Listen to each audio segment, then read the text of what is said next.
who appears on our $5 bill, helped reconcile French and English Canada, and fought for our autonomy against the British Empire. On July 11, 1896, Sir Wilfrid Laurier became Canada's 7th Prime Minister, and some say the greatest leader the country has ever had. Canada has designated November 20th as Sir Wilfrid Laurier Day, celebrating his many achievements. And here at Laurier House, close to 5,000 annual visitors get a first-hand look at the private life of the former Prime Minister. Wilfrid Laurier was born on November 20th, 1841, in Saint-Lin, Quebec.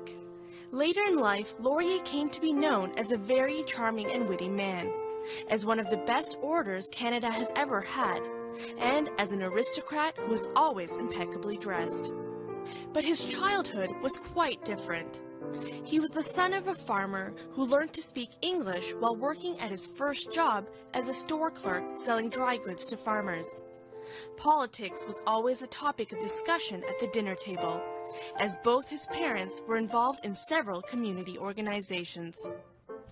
After obtaining his law degree from McGill in 1864, Laurier ran the newspaper Le Défricheur. It was during this time that he discovered his true passion for politics. In 1874, Laurier was elected as a Liberal member to the House of Commons. Wilfrid Laurier became the first French Canadian to lead the Liberal Party in 1887. The party at the time had lost election after election, and Laurier's prospects looked bleak. But he was underestimated. He gradually built up his party's strength and eventually led the Liberals to victory during the 1896 election. French Canadians at the time were fighting to preserve their culture and resented any British influence, while English Canadians were fighting to protect their own rights and supported closer ties with England. During his political career, Laurier devoted himself to achieving one main objective: creating national unity. Through his policies, Laurier sought to reconcile the interests of French and English Canada. During the Manitoba Schools question, Laurier's government implemented a plan that allowed a limited amount of religious teaching and instruction in French in Manitoba schools. This plan was seen as a compromise between the two extremes and eventually earned him the nickname of the Great Conciliator. In 1899, Laurier was once again put to the test. During the Boer War, Britain asked Canada for military support. British Canadians supported this idea, while French Canadians wanted nothing to do with the war. Once again, Laurier got a chance to demonstrate his great mediation skills. He sent a volunteer force to help the British Army, again opting for a compromise that satisfied both groups.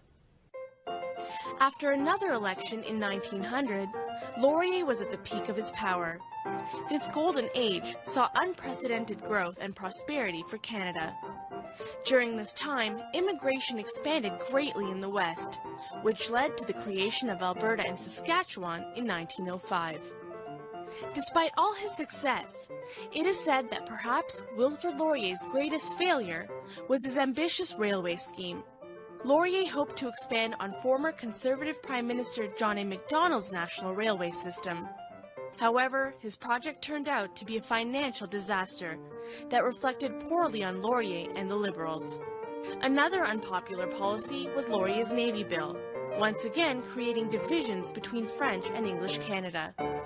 This time, however, his compromise failed to satisfy either group. Another controversy that eventually led to the end of his reign as Prime Minister arose regarding Laurier's support for trade reciprocity with the U.S. He was unsuccessful, as the program was rejected and perceived by many as being anti-British. Laurier's golden age saw its end when Conservative Robert Borden won the election of 1911, which was centered mainly around the issues of reciprocity and the Navy. His political career left Laurier with an extraordinary reputation as one of the greatest leaders Canada has ever had. But what about his private life? What was Wilfrid Laurier like beyond the world of politics? Both inside and outside the House, Laurier was known as a charmer. Rumors even circulated that he was having an affair with a colleague's wife who bore his son. Others speculate that he had a very long and happy marriage with his wife Zoe Lafontaine, a piano teacher he met as a student. Laurier himself was an accomplished flute player. And how did the former Prime Minister acquire the Sir in front of his name? In 1897, during Queen Victoria's Diamond Jubilee celebrations, he was knighted, officially adopting the title of Sir Wilfrid Laurier. Many called the Prime Minister an impeccable dresser. He was always photographed in his most elegant attire, and was rarely seen without a diamond stick pin he called his lucky horseshoe. The first French-Canadian and fourth longest-serving Prime Minister of Canada, Sir Wilfrid Laurier has made a permanent mark on Canadian history. When he died in the winter of 1919, the entire House of Commons attended the funeral, along with over 100,000 people who lined the streets of Ottawa. Having served Canada for 45 years, by the time of his death, Laurier was already considered a Canadian legend. He's commemorated by over a dozen place names throughout Canada, including townships, lakes, villages, a university, a hotel, and even 2 mountains. And now you know.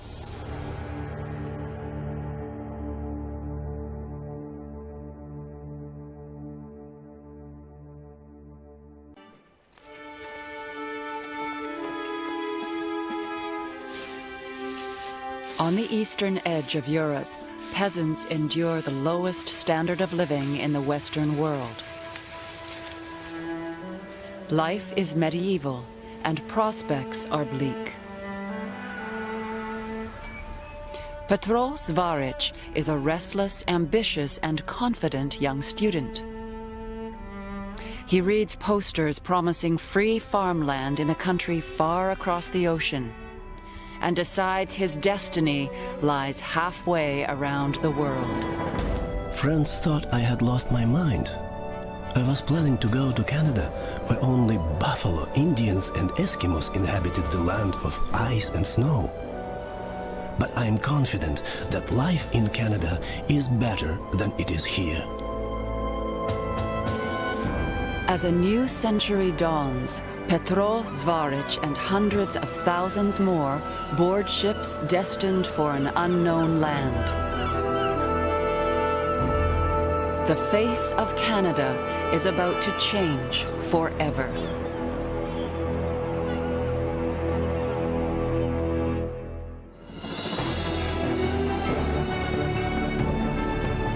It is a story of dreams and dreamers,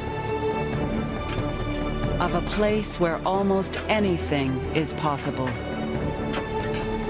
A country of bustling factories, great cities, all the marvels of a new age. Fields of gold and a Western empire built on wheat. This is the story of a great migration, drawn by the lure of free land, work, and hope. A new Canada shaped by the clamor of new voices,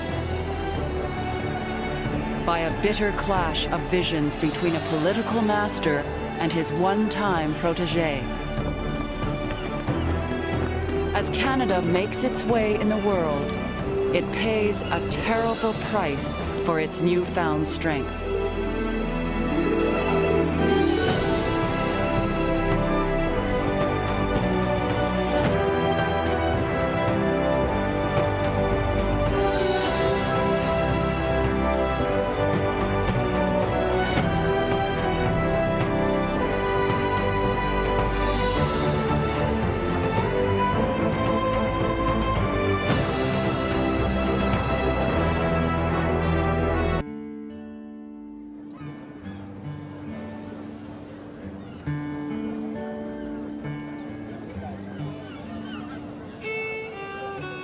The first month of the new century. 22-year-old Petro Zvaric says goodbye to his friends in Galicia, later part of Ukraine, and with his family sets out for Canada. Wish us well on our long journey, and do not forget us. Pray for us so that we may arrive safely at the promised land. Grief tightened my chest, tears flowed down my cheeks, and I wept like an old woman. The Canadian West, the land of the Cree, Blackfoot, Ojibwe, is declared open for business and immigration.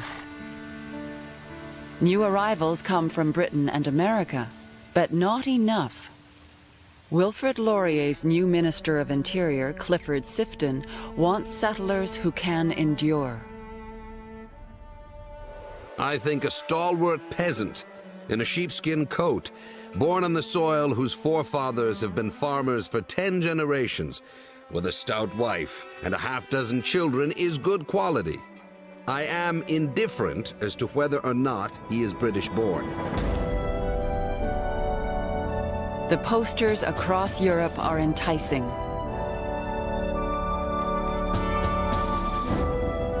"160 acres of free land in the last best West." Petros Varic and his family head west towards a place called Edmonton. We all crowded at the windows. What we saw were endless flat prairies, no trees, no creeks. This is Canada, which draws us like a magnet? Out here we shall live the rest of our lives? Did we do the right thing? Shall we be happier here than we were in the old country? Such thoughts came to all of us as the train took us deeper and deeper.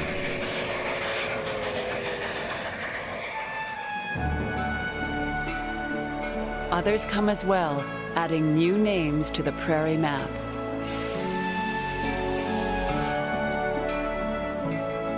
The Icelanders of Gimli. The Ukrainians of Edna Star.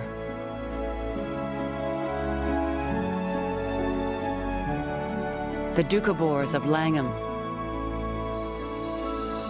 The Germans of Humboldt.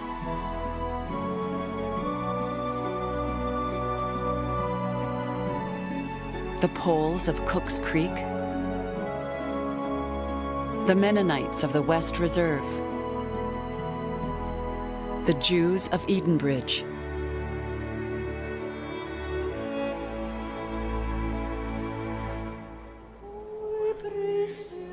Hardships await every group. A year before Petros Varic arrives, scarlet fever swept through another group of Ukrainian settlers. 50 children died on their way to a settlement in Manitoba.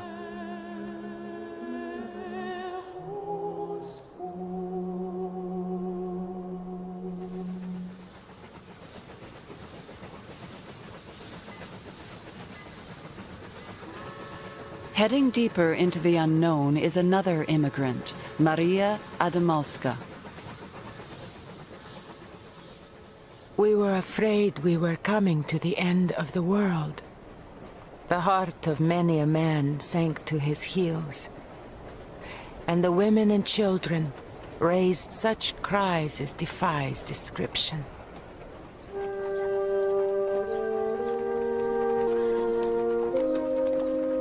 Edmonton is the end of the line. Zvaric and his family continue in the direction of Edna Star, the free land.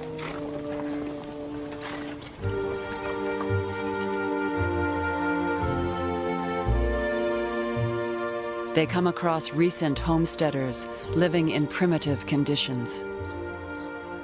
I could not believe my eyes.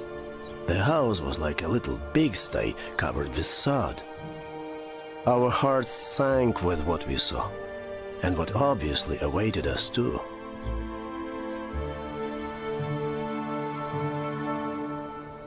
Finally, 6,000 miles from their home, they come face to face with their destiny. Each male member of the Zvaric family is about to select a quarter section, 160 acres of free land. We felt in our hearts the eagerness of suitors about to meet their brides for the first time, and somewhat nervous hoped to make the right choices. On the horizon, some 4 miles away, I could see a fair-sized forest, and there my eyes and my hopes rested.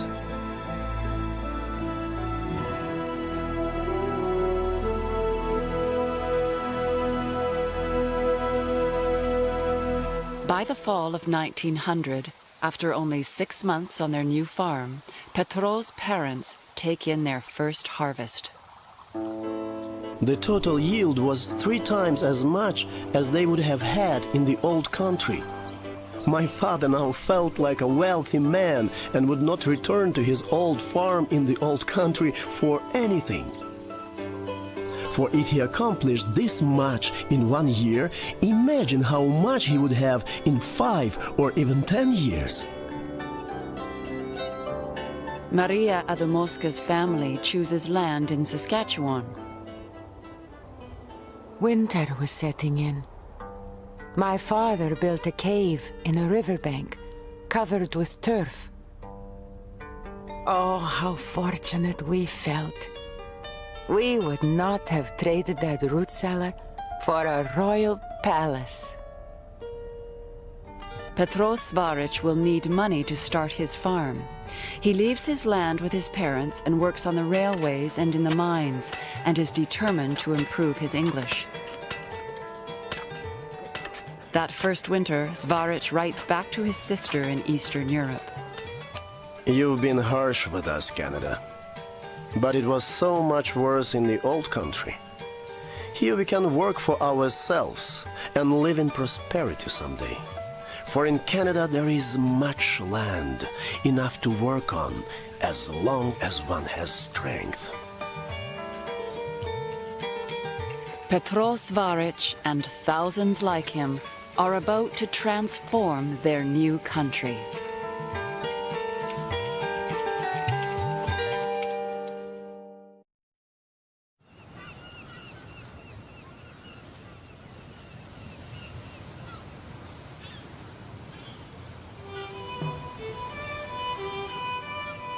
Cape Breton Island at the turn of the 20th century, where Gaelic is still more common than English or French.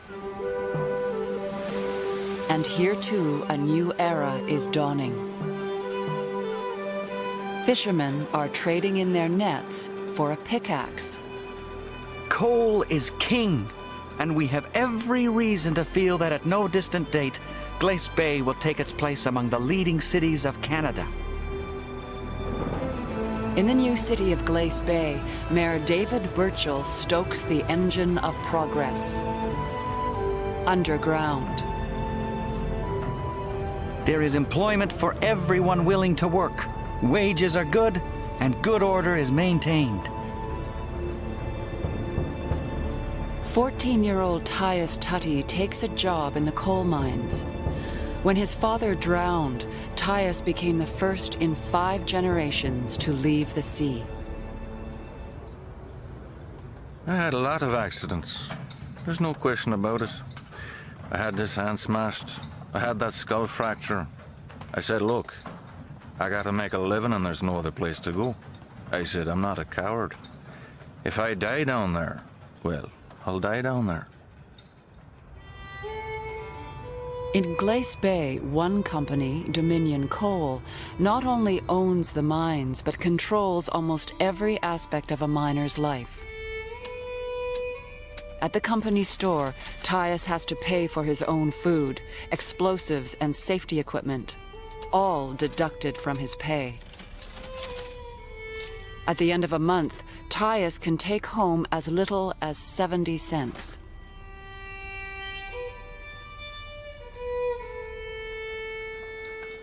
Digging in the deeps, Tyus is surrounded by many child miners, some as young as 9. We had been working 12 hours a day, loading in a low seam on our hands, being cursed at from morning to night by a greedy boss and seeing daylight only on Sundays. we face the prospects of a dismal and unhappy existence. Dismal, unhappy, and dangerous. There was an explosion. It was 8 men killed. The manager, his name was Johnson. All they found was his lamp, his finger still in the hook.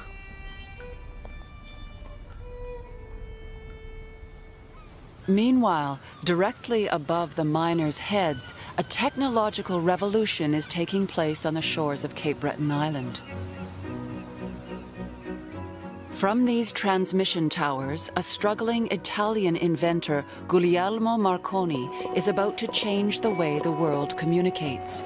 He is trying to convince skeptics that he can connect Europe and North America with nothing but radio waves.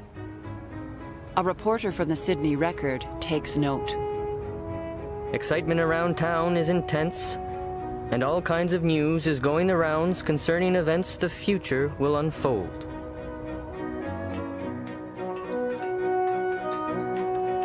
December 1902. Marconi sends his first full wireless message across the Atlantic. Glace Bay's mayor beams with pride. While the eyes of the foremost men in science and industry are today turned upon the brilliant inventor, a small measure of attention is directed to the spot we love as our home, obscure and out of the world though it may appear. Nearby at Bedeque, on his magnificent Cape Breton estate, inventor Alexander Graham Bell is experimenting again. 25 years before, Bell had patented the telephone. Now he is trying to launch people into the sky. The Wright brothers had beaten Bell off the ground, but the great inventor wants to go farther, faster, and higher. On a February afternoon in 1909, Bell's Silver Dart is wheeled out onto the frozen lake outside his estate. A reporter looks on. Before some people realized what was taking place, the buzz of the engine could be heard, and the machine was seen advancing rapidly. She had gone about 90 feet along the ice when she rose gracefully into the air. Everyone seemed dumbfounded. Radio waves and people in flight above ground, while below, Tyus Tutty continues the back-breaking work. For Tyus and the thousands who would go below in the coming years, the new age of invention and industry would mean a new era of strikes and struggle.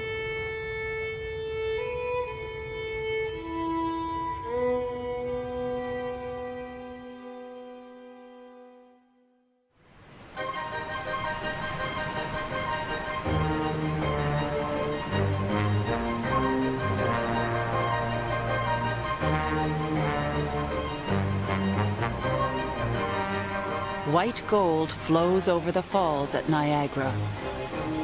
Electricity. The waters spark a charge that will fuel Canada's rapidly growing cities.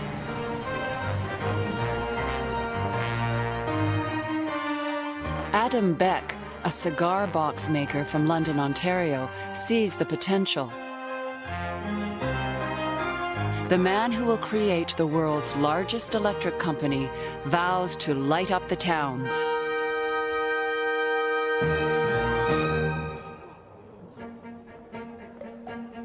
The poorest working man will have electric light in his home. Nothing is too big for us. Nothing is too expensive to imagine.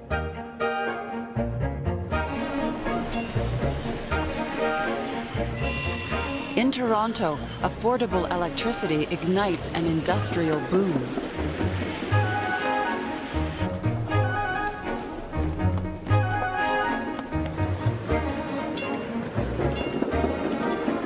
Family-run shops evolve into giant department stores. Small plants become huge factories.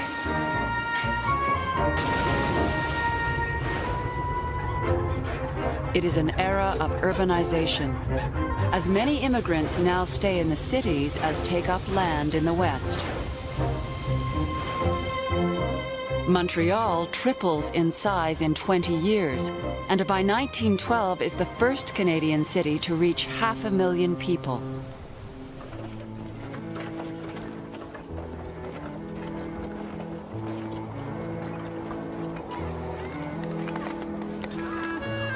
It is said 2/3 of Canada's economy is controlled by fewer than 100 people, who live in old world splendor in Montreal's Square Mile.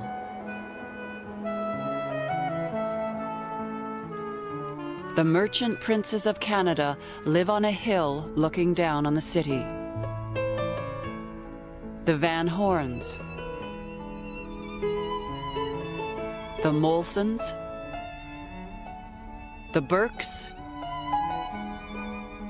and the Allens, with a domestic staff of 19 to care for 6 members of the family.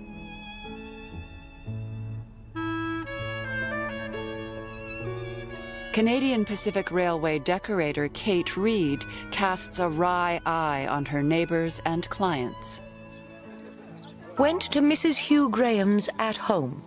A housewarming in her new house. Lovely house, but hideous decorations. I don't see how they can live long with that wallpaper.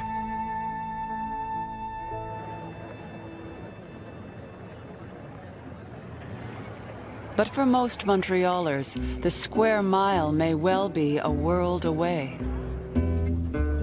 The Italians of Mile End. The Irish of Griffintown. The Blacks of Saint-Antoine. The Jews of the Main.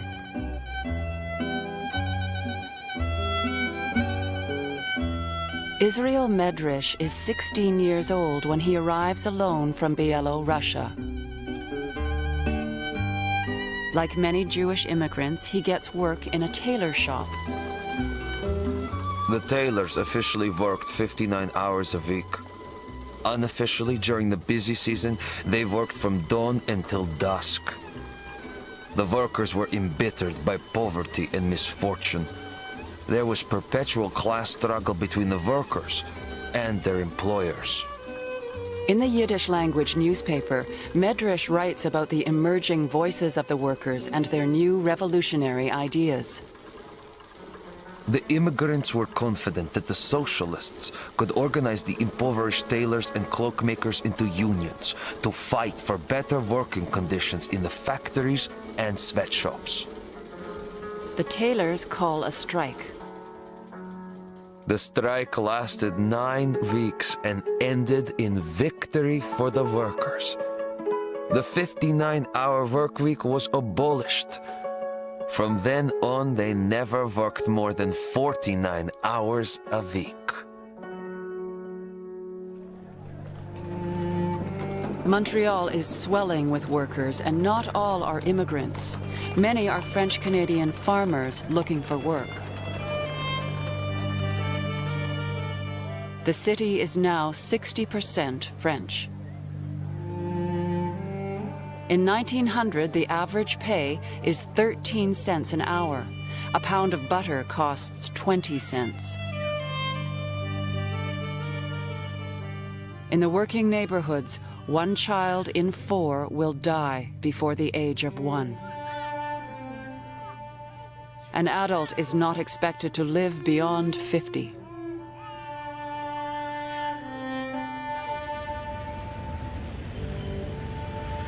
"16-year-old Alfred Charpentier is an apprentice bricklayer working with his father. We were 15 at the dinner table. I was the only one with my father to provide for the needs of all. He taught me my first notions of labor unionism. I met the labor leaders of the time. Their speeches impressed me a lot. I dreamt of being able, one day, to follow their example. At 23, Charpentier becomes secretary of the Montreal Bricklayers Union, local number 1, though this does not guarantee employment. Economic depression frequently forced my father and me out of work, not to mention the unemployment due to strikes in our field. Financial straits permeated our family for many years to come, a humiliation which many bricklayers had to accept. There are other barriers for the working class. Here, among the columns of St. James Street in Montreal's banking district, French-Canadian workers deposit their savings. Though the province of Quebec is overwhelmingly French, the English control the banks. Alphonse Desjardins has been researching the bank's practices of not lending money to the working class and farmers. This is an extremely perilous situation, since the English will use the influence given to them by the savings of our compatriots to strangle them whenever needed. From his home in Lévis overlooking Quebec City, Desjardins opens the first Caisse Populaire, a credit union he hopes will ensure French Canadians have access to loans and advice. It is truly the People's Bank, where the honest, hard-working, thrifty worker and farmer can hold their heads high with no fear of being turned down. Desjardins' Caisse Populaire spread quickly across Quebec and into Montreal.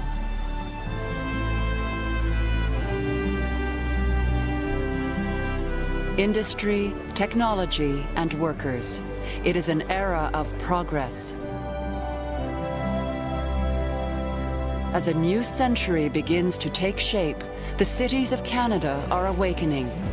A new urban nation is being born.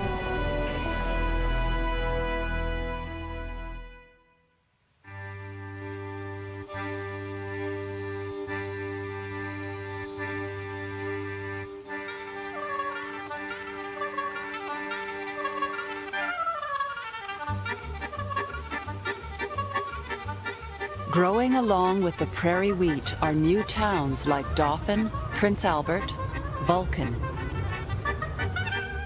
Just as Prime Minister Sir Wilfrid Laurier had hoped.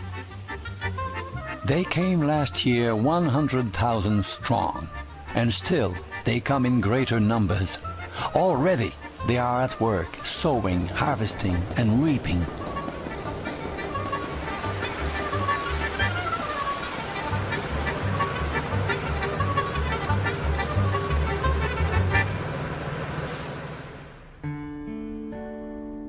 By 1904, Petros Varic has staked a claim in Canada. After 4 years of working in the West, he saves enough to settle on his land.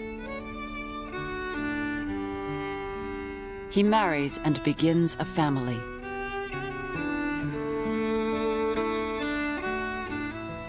I built on my homestead, opened up a store and a post office, and became a postmaster. I built a big barn for the livestock and dug a deep well. During the fall and winter, I threshed. The harvests are plentiful. The rail service is not. Western farmers organize farm co-ops and become a political force.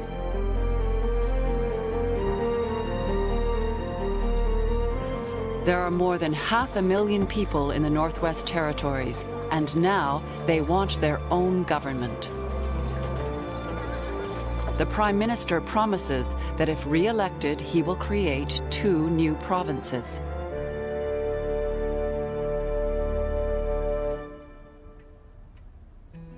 Laurier, never a healthy man, needs to rest daily. But he enters the election of 1904 with renewed vigor and passion. Let me tell you, my fellow Canadians, that all the signs point this way, that the 20th century shall be the century of Canada. Canada shall be the star towards which all men who love progress and freedom shall come. The re-elected Prime Minister makes good on his promise. 2 new provinces, Alberta and Saskatchewan, are carved out of the Northwest Territories. September 1st, 1905. The Prime Minister stands to address the crowd in Alberta's new capital, Edmonton. I see everywhere hope. I see everywhere calm resolution, courage, enthusiasm to face all difficulties, to settle all problems. We do not want that any individual should forget the land of their origin or their ancestors. Let them look to the past, but let them also look to the future. Let them look to the land of their ancestors, but let them also look to the land of their children. This is Laurier's Canada, a nation of immigrants and wheat, of industry and railways. But this is not the Canada of Henri Bourassa. Laurier's rival wants a Canadian West with a significant French-speaking population. Transplant in the West a branch of the old French-Canadian trunk and surround it with an atmosphere that will preserve its native sap and its original qualities. Then let come the American, the Doukhobor, the Galician. But it is too late for Henri Bourassa. Through Laurier's open door have already passed more than 1 million immigrants by 1905. More than half are from the United States and Great Britain.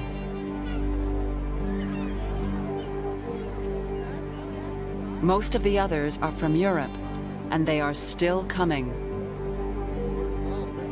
Almost none speak French. Henri Bourassa's vision of Canada is shaken.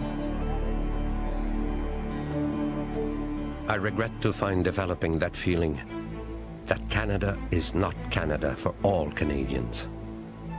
We are bound to come to the conclusion that Quebec is our only country. In Quebec, Bourassa immerses himself in a new role, mentor to a group of young and articulate French Canadians, the Nationalistes. In their new newspaper, journalists like Olivard Asselin are calling for radical changes. It will take a benevolent revolution to sweep away the abuses by which we are being dishonored and brought to ruin. The first duty of the French race is to give herself a government thinking for her, acting for her. Laurier can no longer dismiss the attacks from Bourassa and his new group. Our friend Bourassa has begun in Quebec a campaign which may well cause us some trouble. Laurier has led the country into the 20th century. The Prime Minister will now need more than his charm and good luck to keep his vision alive.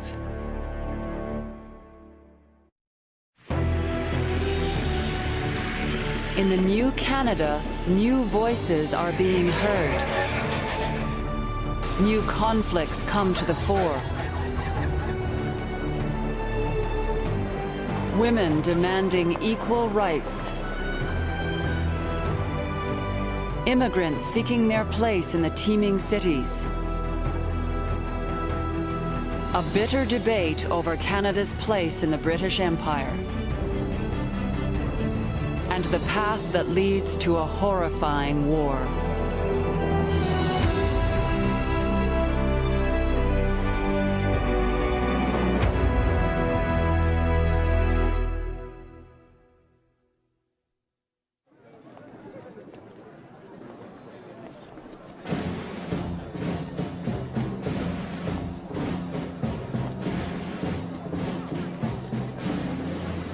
At the turn of the century, women around the Western world are on the march for women's rights and for the vote.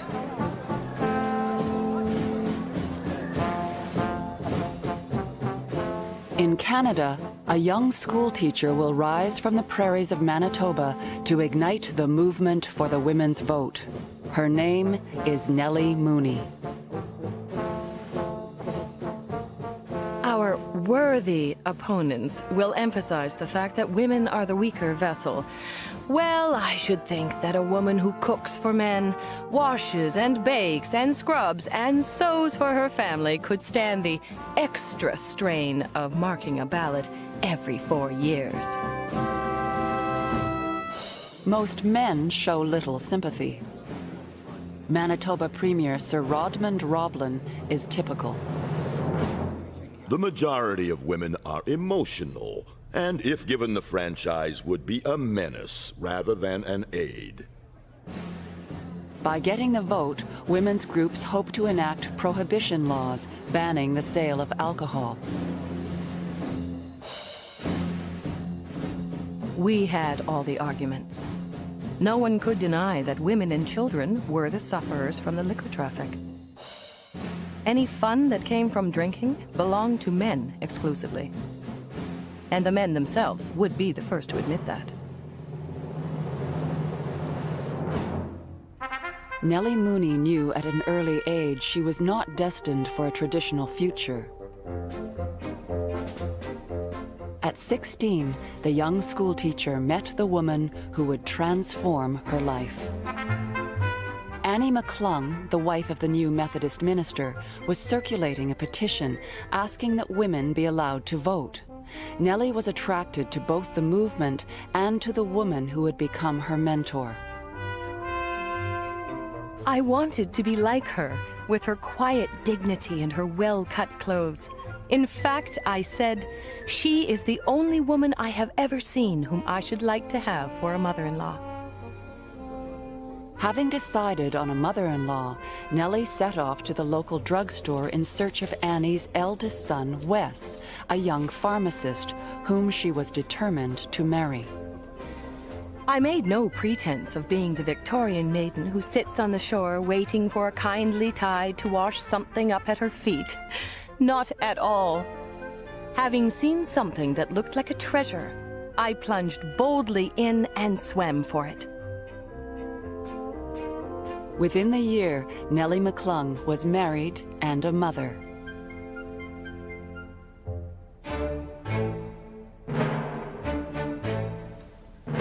Petition after petition. The Women's Christian Temperance Union collects signatures to ban the bottle and get women the vote. McClung joins the cause and discovers she has the power to inspire.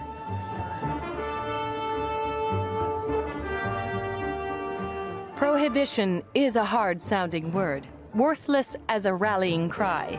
It could never fire the heather, and yet the heather must be fired. We, the temperance women, would have to make our cause attractive. We must fight fire with fire. I saw faces brighten, eyes glisten, and felt the atmosphere crackle with new power. I saw what could be done with words, for I had the vision of a new world when I talked.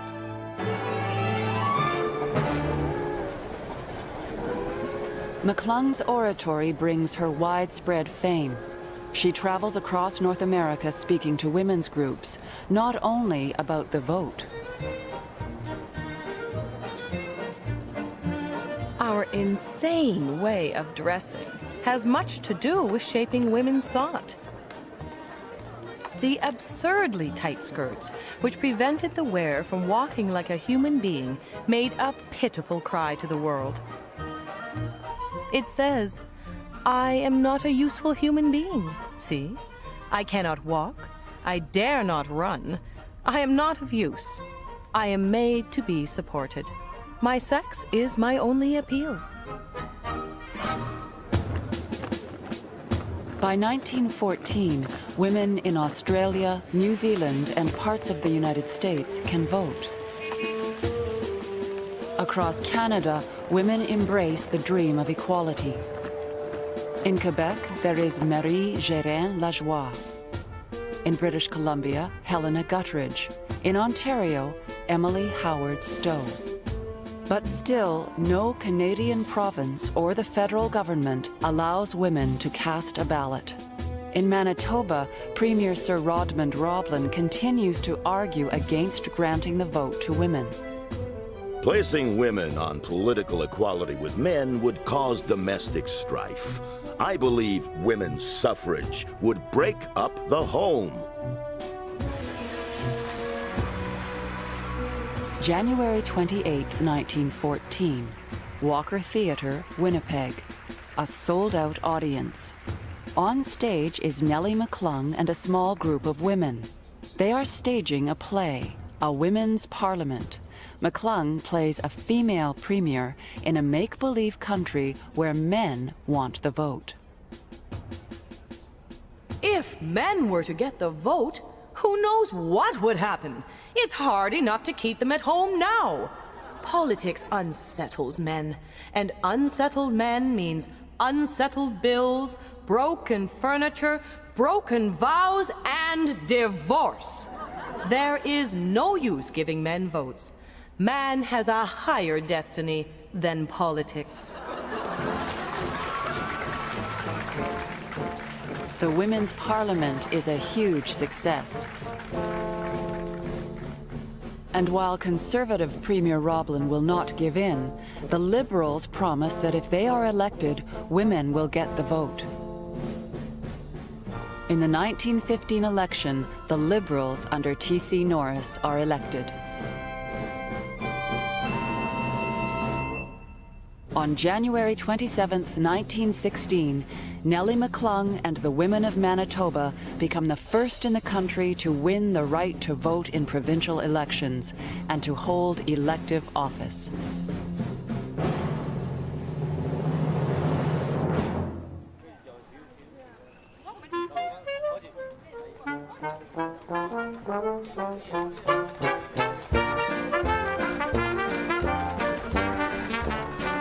Winnipeg, the largest city in the West.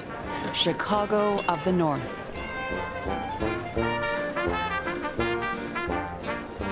Charlie Chaplin appears at the Walker, Groucho Marx at the Bijou. By 1911, Winnipeg has the highest percentage of foreign-born residents of any city in Canada. Most crowd into the North End, north of the CPR tracks, the foreign quarter.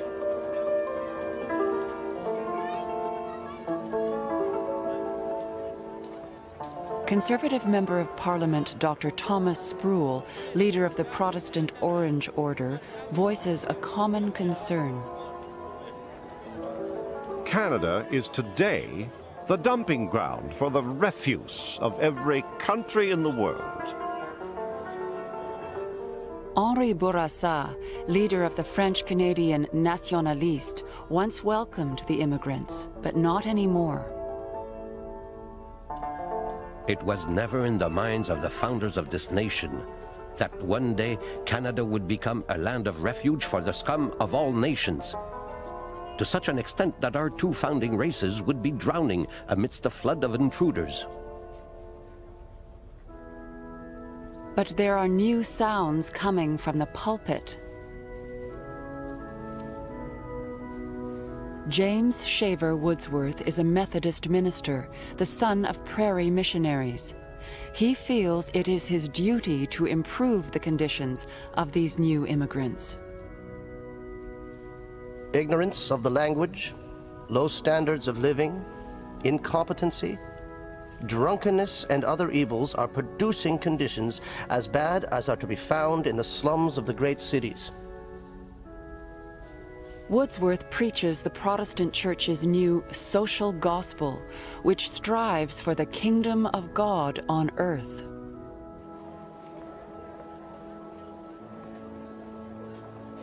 The effort must be not merely to preach to the people, but to educate them and to improve the entire social conditions. Wordsworth moves his young family to the North End, to the All Peoples Mission. His goal, he believes, is noble: assimilation. Our problem is to Canadianize and Christianize these people. It is a Herculean task, and we haven't begun to appreciate its magnitude or importance, much less plan for its accomplishments. For Wordsworth, language is the key. The All Peoples Mission organizes English kindergartens.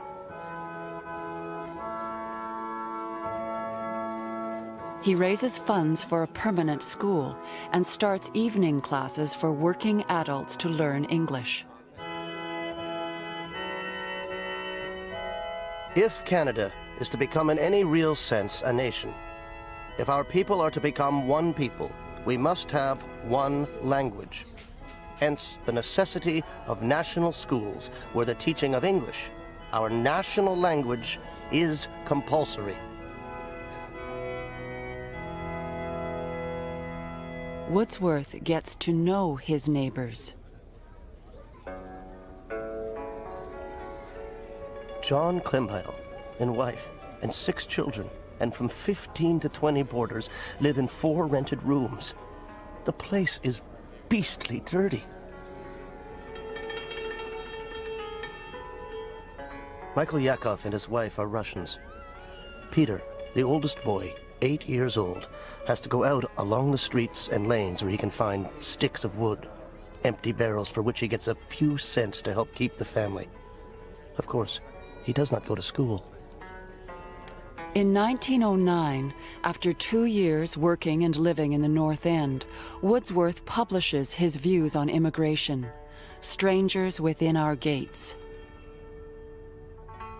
Instead of simply teaching his neighbors, he has learned from them. What does the ordinary Canadian know about our immigrants? He classifies all men as white men and foreigners. The foreigners he thinks of as the men who dig the sewers and get into trouble at the police court.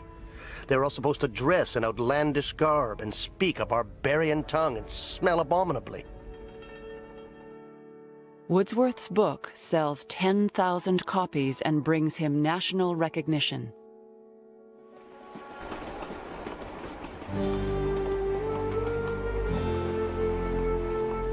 He calls for people to stop using the word foreigner, to welcome these new Canadians.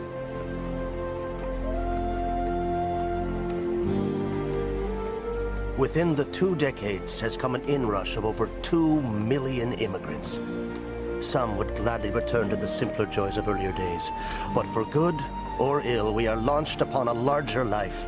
Its perils may be great, but its possibilities are boundless.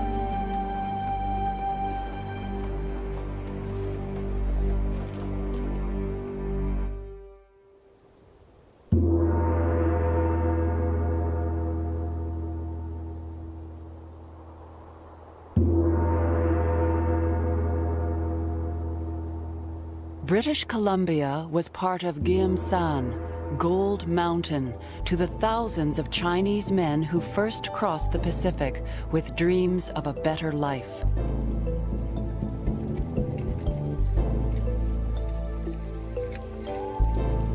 Leaving my parents, wife and children, I have come to Gyeomsan because I am poor.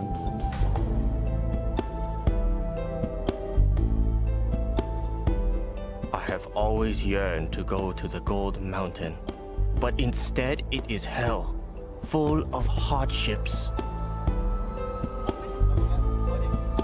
In the early 1880s, 15,000 Chinese came to build the most difficult and dangerous sections of the Canadian Pacific Railway.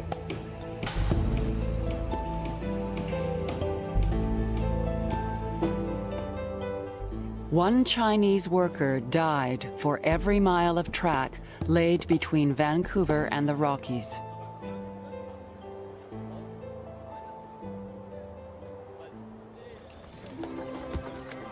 When the line was finished, unemployed railway workers spilled into the emerging Chinatowns.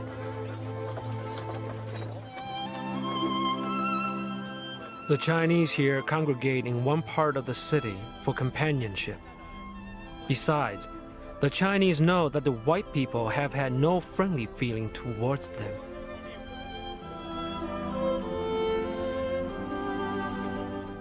Juan Alexander Kumiao was the first Chinese person born in Canada.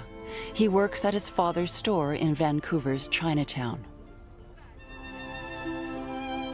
This unfriendliness and want of respect has caused a feeling of want of confidence among the Chinese, and it has certainly not tended to induce them to abandon their own ways and modes of life.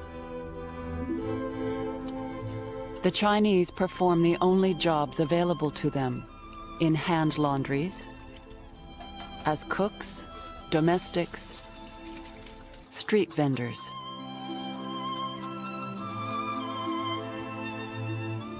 Outside Chinatown, many are suspicious of this unknown, seemingly mysterious society. Typical is the view of W. Leslie Clay, a Presbyterian minister in Victoria. Canada would be strengthened by exclusion of the Chinese race. It has a tendency to deter white immigration. They depress wages, lower the standard of living. They ignore our religious services. I think they are injurious in present numbers.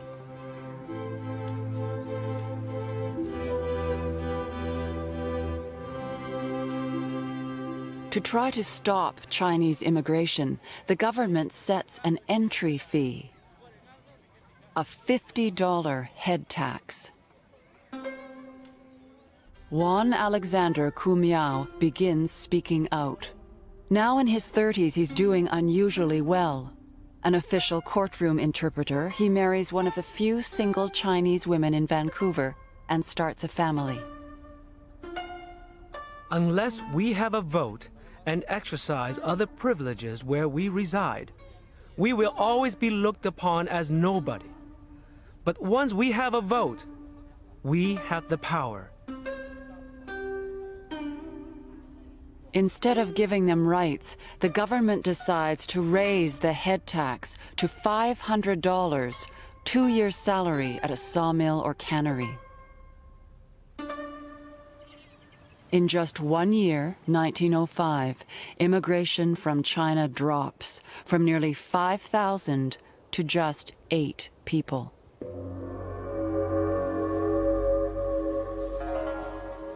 Businesses, too, find ways to cut Chinese workers. A new fish canning machine replaces a crew of 30, the Iron Chink. Keeping British Columbia white is still proving difficult. While Chinese immigration has almost stopped, thousands continue to arrive from Japan and India. A Vancouver newspaper informs readers about the latest immigrants. 1,177 of the little brown men were on the steamer. The decks were crowded with the swarming Japanese who covered her from stem to stern like a swarm of ants.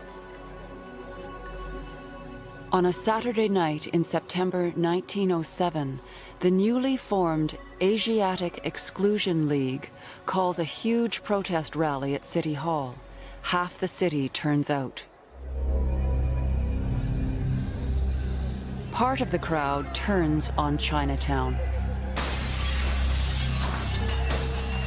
A reporter witnesses. The mob soon left the Chinese quarter and headed in the direction of Japtown. The crash of glass was continual. Window after window was shattered in stores and boarding houses as the riotous gang pushed farther into the thoroughfare, lined with nests of Japanese. For 3 days, Asian homes and businesses are vandalized. On Saturday night, we get all the windows smashed. And Sunday, we have a few windows broken again. And on Monday night, we were informed there was a party going to set fire to Chinatown. So this is the night Chinese merchants get very afraid. There are no deaths, but bitter feelings simmer for decades. In the mid-1920s, Chinese immigration is banned outright. The exclusion of Chinese people becomes federal law on July 1st, 1923, Dominion Day.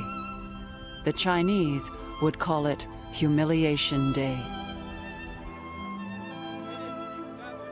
Another 25 years will pass before Asians are permitted to become Canadians. In 1949, an elderly man becomes the first Chinese person in Canada to cast a ballot. 88-year-old Juan Alexander Cumiao.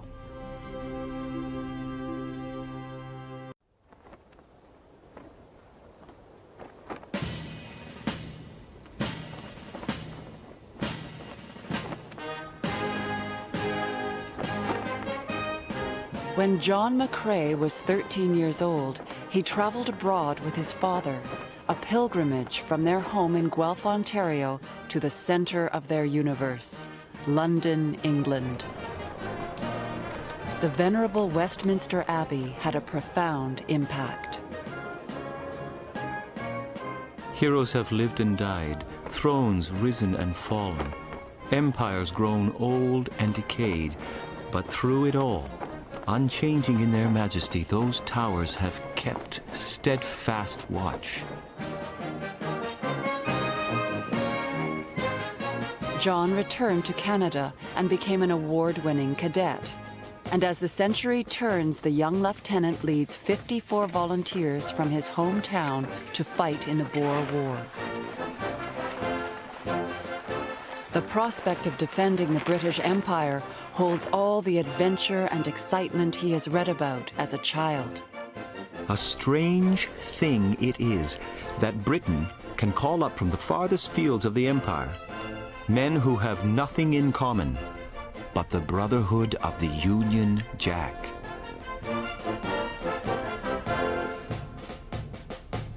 After a year in South Africa, John McCrae returns a war hero. The young doctor, who graduated at the top of his class from the University of Toronto, moves to Montreal.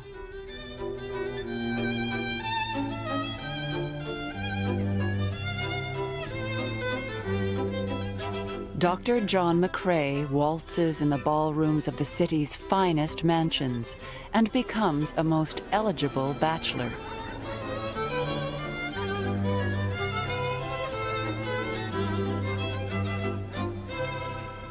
But beneath the facade of a carefree bachelor lies a darker, brooding side of John McCrae.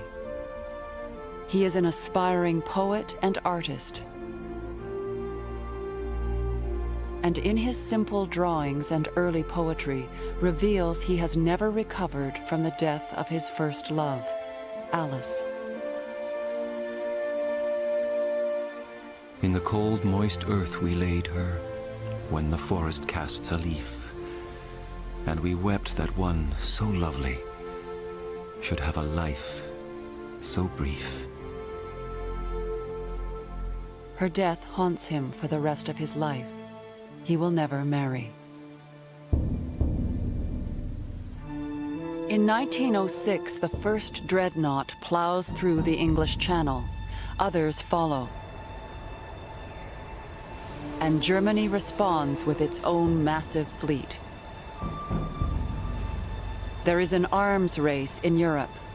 Britain builds, Germany builds. The atmospheric change is felt in Canada. Many English Canadians are caught up in the swelling emotion of patriotism. Canada, they say, now has a role to play in international politics at Britain's side. Dr. John McCrae might need his uniform again. He writes a poem not of patriotism, but of dread. Singing or sad, intent they go. They do not see the shadows grow. There yet is time, they lightly say, before our work aside we lay. Their task is but half done, and lo, cometh the night. The night cometh. Europe is sliding closer to war, and Canada is being pulled along at her side.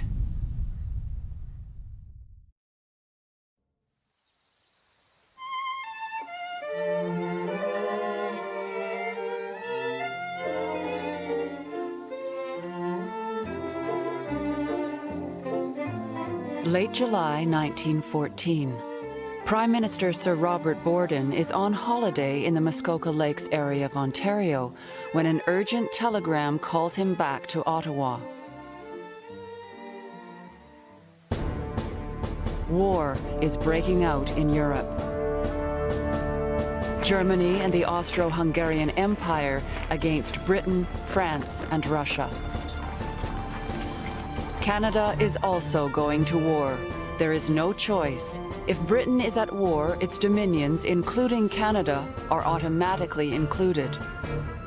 Prime Minister Borden rises to the occasion. We stand shoulder to shoulder with Britain in this quarrel. Not for love of battle, not for lust of conquest, not for greed of possessions, but for the cause of honor. Across the country, the response is immediate. A rush to volunteer, mostly by British-born Canadians.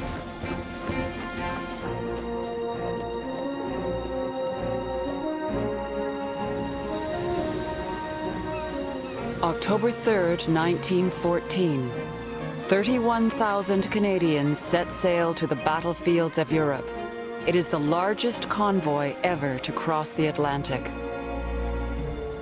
On board is 41-year-old Dr. John McCrae, a veteran officer, an accomplished poet. I am really rather afraid, but more afraid to stay at home with my conscience. It will be a terrible war, and somebody's finish when all is said and done. McCrae befriends 22-year-old Alexis Helmer. Lex is engaged to be married and has just graduated from McGill University.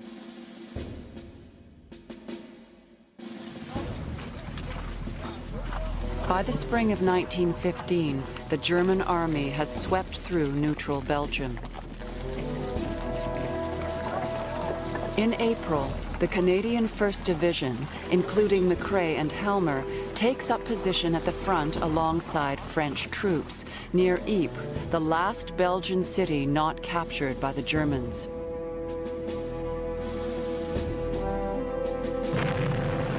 The Canadians are about to see their first action.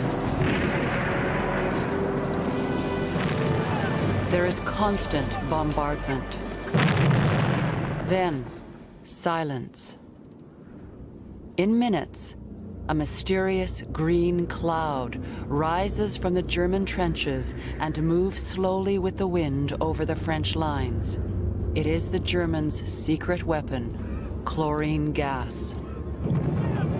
The French soldiers retreat, choking and dying. Suddenly, old-fashioned warfare has turned modern. Outgunned and outnumbered, Canadians are sent into the sights of the German army. Alexis Helmer mans a gun battery. John McCrae treats the wounded. 17 days of Hades. Gunfire never ceased. Casualties of half the men in the firing line.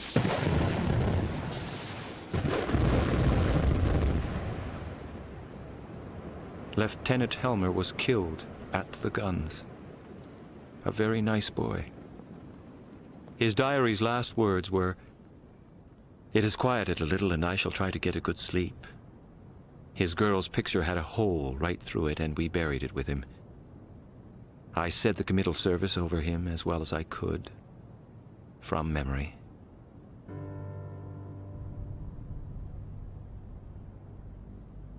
The next day, John McCrae looks at Helmer's grave and writes a few lines of verse. In Flanders fields the poppies blow between the crosses, row on row, that mark our place. And in the sky the larks still bravely singing, fly, scarce heard amid the guns below. We are the dead. Short days ago we lived, felt dawn, saw sunset glow, loved and were loved, and now we lie in Flanders fields. Take up our quarrel with the foe. To you from failing hands we throw the torch. Be yours to hold it high. If ye break faith with us who die, we shall not sleep, though poppies grow in Flanders fields. John McCrae will be one of 60,000 Canadians who never return home.